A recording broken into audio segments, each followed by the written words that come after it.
Good afternoon. It's March 25th, and this is To My Liberal Friends, and I'm John Haddo. The House Republicans held their retreat these past couple days, and trying to get party unity coming up to the midterms is their number one goal. And when asked in a news conference about what they plan to do, Kevin McCarthy, the minority leader in the House for the Republicans, said in the news conference, the number one question every American is asking: can we afford it? Can we afford the food costs? Can we afford the gasoline costs? Can we afford the Democrats' policy when it comes to crime that continues to rise? Can we afford the Democratic policy when it comes to our border? End quote. And so that's what they're going to base their campaign on. Can we afford to do the things we're doing now and keep doing them? And they're stressing party unity in the House, unlike when it fractured in the last election. An internal poll from the House GOP's campaign arm, the National Republican Congressional Committee, which was presented to the members during their retreat in Florida, found Republicans with a 4-point advantage over Democrats on the generic ballot in 77 battleground House districts. So this is critical because we're not talking about overall, we're talking about battleground districts where incumbents are in play.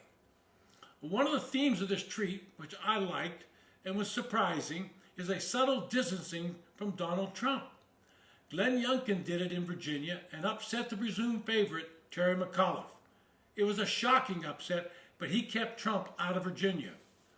One of the more surprising pieces of news out of that retreat is that over 100 House Republicans are planning on hosting a fundraiser for Liz Cheney, Congresswoman from Wyoming. She has been one of the loudest critics of Trump and even voted to impeach him. Now, Trump is backing a primary challenger to Cheney, Harriet Hageman, simply because Mrs. Hageman buys into his "the election was stolen from me" whining. That's what it takes to get Trump's endorsement. Back his claims. Another point in the retreat is to place a premium on challenging the alleged censorship by tech companies, who in their zeal to appear woke, they appear to discriminate against conservatives and conservative ideas. Conservative speakers are taken down very quickly from some of these social media sites, only eventually put back on, but you rarely see a liberal taken down. And this is not to say the Republican House caucus don't have some problems.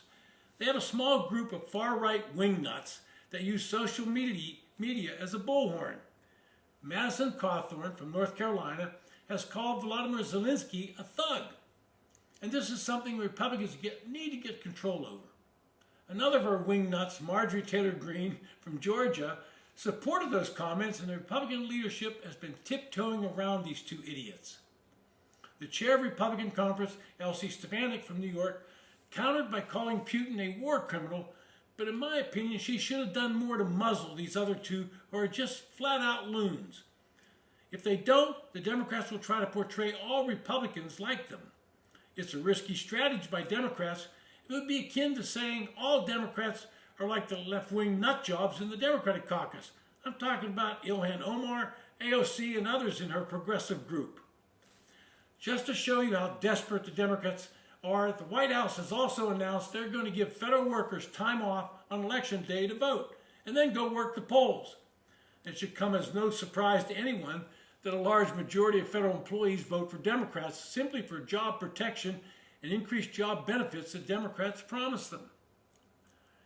The same announcement highlighted a report from the National Institute of Standards and Technology that said more should be done to overcome barriers that disabled Americans face in voting, and in addition, there should be an increased effort in getting Native Americans to vote. Now, both of those would be considered Democratic voting blocs. But as we inch closer to the midterm elections in the fall, the problems facing Democrats only seem to be getting larger. As Minority Leader McCarthy said, with inflation running at a record pace, the cost of gas, food, rent, and anything else associated with just living continues to accelerate. And anyone familiar with politics knows that when it comes time to cast your ballot, the question on your mind is going to be, quote, am I better off or worse off, end quote, than I was 2 years ago? I think we all know the answer to that question. And with President Biden's disapproval rating coming in at 58% in a Rasmussen poll out today, Democrats, particularly the moderate ones, may start running away from the president because in Congress, the number one factor in any election is, how do I get reelected? Save my own skin. I predict the House will turn Republican next time, and that's normal historically. And that will be the end of Joe Biden's grandiose plans for a liberal society. This has been To My Liberal Friends. Thanks for listening.